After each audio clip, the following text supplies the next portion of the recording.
Good morning. Believe it or not, we're going to see a movie early. So early that I slept in for it. Who are you? I am X. And I am Z. And we are two generations. We are up early because we are going to see a very long movie. Avatar. What is it? Fire and Ash this time? In IMAX. We are headed to Universal City, which is the only true IMAX theater. As you can probably tell, he's a nerd. I am. I am also a nerd, but more in the way of how they put together a scene, what culture they took inspiration from, and beautiful, beautiful visuals. But it's very pretty wallpaper.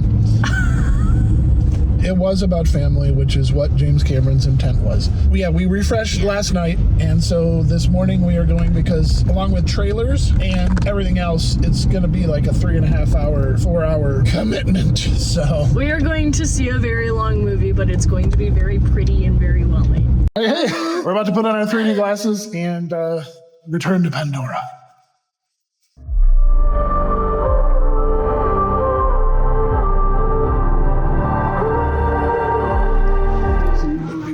In movie theaters.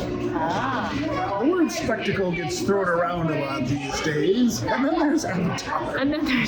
Which is like, oh my gosh, you didn't make it once, you didn't make it twice, you've now made it 3 times. It has so many cool visuals. It really does. I was talking about when we came out of the theater that, like, you can even see the droplets of water falling off of their faces. You can see, like, smears from their hands. You can see all of this stuff. You can really feel each character being themselves, you know? All their mannerisms and stuff. The way that their mouth moves, the way that they, like, even the Colonel, when he was interacting with stuff, he was just being himself the entire time. And I don't know, that was kind of funny to me. I came to really weirdly like him, even though he's an awful person. Yeah, it was, this one, everybody felt really comfortable in their character. I felt like they really settled in. You kind of knew who they were. The first movie was a breakthrough. The second one was a continuation, but basically kind of kept the same beats. Yeah, I think it's slowly gotten stronger. Although, admittedly, we both agree that they use a lot of the same story beats. Yes. So if you've seen the previous movies, get ready to see it again. You fly now. With me. We must fight. We must fight. And then even one of the guys there is just like, you're going to kill me again?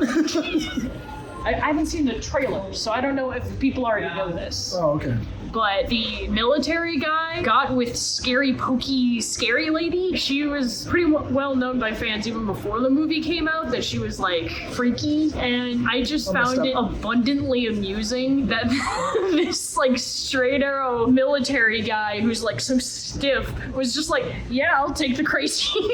Anyways, another unexpected but not unwelcome thing was the lady who is also the scientist. The 14-year-old girl that has spirit powers. She got with Spider. The last movie, I really didn't care for him, but in this one, I actually did. Yeah, like they gave him some depth in this one. What didn't do it for me for the last one was not because he got shoehorned in, but it was actually because he just didn't hold a lot of weight in the story. I didn't know how to feel about him at first. I thought it was kind of annoying, but in this one, he got more depth. He got stronger. He's trying to figure himself out as well as she is. And so since they're both outcasts in one way or another, it's just kind of endearing that they got together. And he had more importance to the overall story this time. Yeah. Because the thing that happens that we can't say because you haven't seen it. Let's just put it this way. His last name should probably be MacGuffin.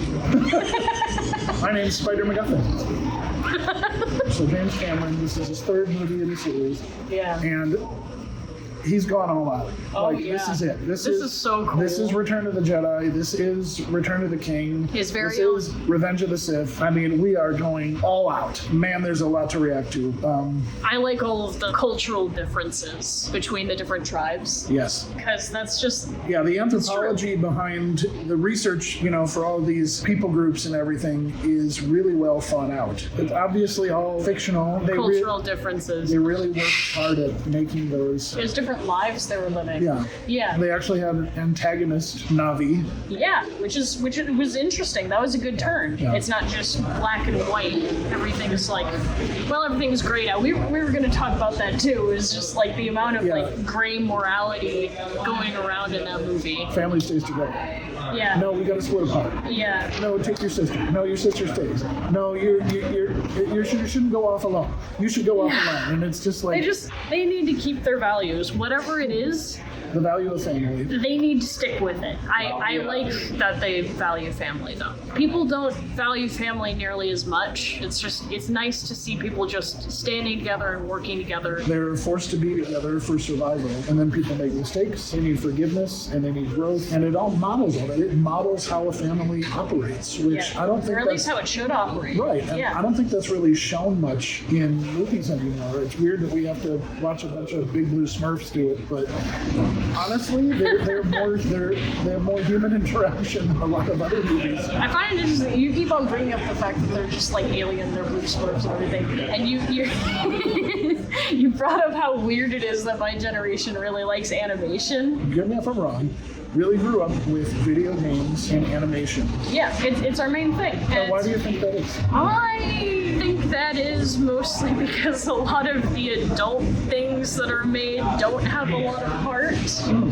And a lot of the animated things do. So people, just in general, are always going to go towards a place where there is more heart. Okay. So the things that have actual live human actors don't have as much heart as cartoons, avatars, video games that you're invested in the story. Yep. That's really interesting. I am grateful that they are showing a mom and a dad, their interactions as a couple, the mom's grief, the dad's resolve, the dad trying to battle his own misgivings about his son. You know, the one thing that a son really needs to hear from his father is that. Proud of him. Yeah.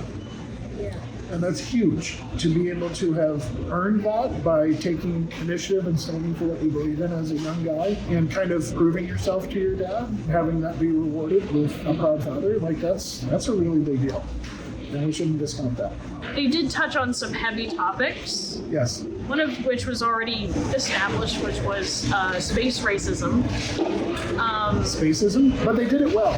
They did. Well. She was very much against humans, but then Yeah. she realized that her husband is a human now permanently in an avatar body. Yeah. And then she's got to reckon that with her hatred for all of these sky people who are killing everyone. Yeah. Gene Cameron played those characters off each other very well. They did. They also touched on the son and the fact that he at first did not get recognition from his father. And they touched on a really, really heavy topic that we can't talk about on YouTube. Let's just say the son was very, very sad. And could have taken action to address that. That would have been a very tragic thing. Yeah. But he got support and From his family. From his family and loved ones and people that he considered his brothers. They worked together to do something that their parents couldn't. People that put judgments on them did not give them what they needed, so they went out and they found it for themselves and grew because of it. It was so cool to see that being shown on the big screen, you know? This isn't entirely related, but I was doing some research on how to write guys, and it really did uphold this kinship between guys that is more silent, that's just doing things together. Yep. And that alone strengthens you. Yeah, helping to create something, helping to build something. Yeah. What's curious about that is that you were talking about how your generation is used to being told no, you stay safe, Yeah. and to not have any way to be personal growth on your own, to learn things on your own by taking risks. Yeah. And I think that story modeled that. Yeah, it did. And because he grew, he got respect from his dad, Yeah. and he was a more important and solid character. Yeah. And that's a good thing. Yeah. I mean, nobody else would value it more than us. I think. Well, yeah, I mean, my generation, we were latchkey kids, you would just go out and you would take care of yourself. Yep. Your parents were working and you had to What? forage for meat. I think I remember in one of our previous videos saying that you grew up on hose water and neglect. That's right.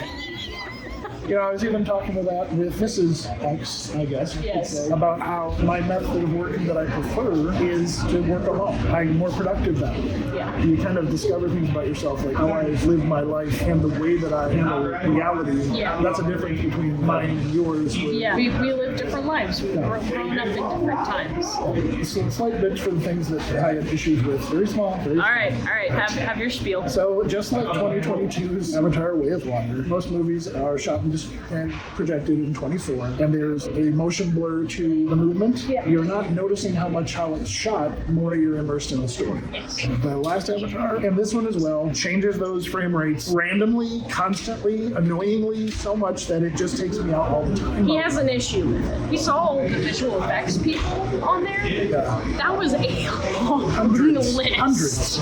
And so this has been like a 10-year journey or more for all these people who worked on it. Which is nuts. The dedication to all of that is just insane. Like, these people are most likely not getting paid as much as they need to be because the value of putting these things together has gone down. But these artists are still artists. They're creating, and they're making it so real you almost think that it is. It's the creme de la creme, the absolute peak that you Yes. could get for this type of storytelling. The GOAT.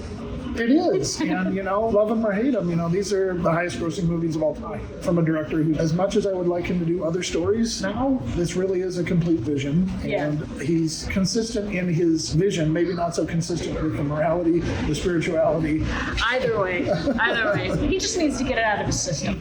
Yeah, it's like all the ideas that are going back and forth, it's what's going on in his head. Yeah, and that's what I was thinking too, is that like all of the characters, since they are so different and their morality is so all over the place, it feels like a reflection of the director. It's him dealing with all of these different thoughts and different cultures and different values and different lifestyles and all of these different things, and he's just weeding through what's what. Yeah, it's like he's processing it. And kind of taking us through that journey too. And I think that that's really cool. At least he's trying to figure it out. He really explored those ideas to the hilt. It was his grand opus. Even if he doesn't make another movie, like this is the pinnacle of his vision. Yeah. And I gotta credit him for that. I mean, he moved from Los Angeles to New Zealand, lives on a eco-friendly plantation. He is fully invested in all this environmental stuff. Yeah, he's living it. He's living it. So you cannot fault the guy. He's got integrity as far as that goes. And this is definitely expectable for the big screen. You cannot get this experience at home. You certainly can't get it on your phone. So, Yes. see movies.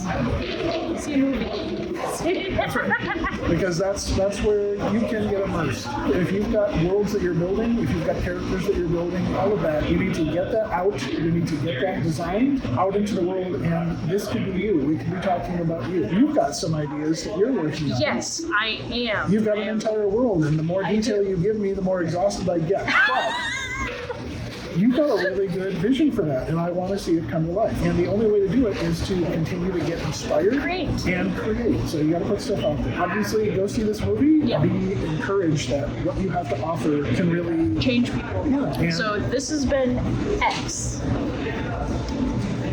and this has been Z. Sorry, I missed my cue there. So if you please give us a like And a share. and a subscribe. Hey. And we even have a Patreon if you want to look at other nerd stuff that we post. Because we're trying to actually make our own short film. Hope you're enjoying the experience with us, and we can't wait to have you see our previous videos and to see what we're going to do next, because we don't even know.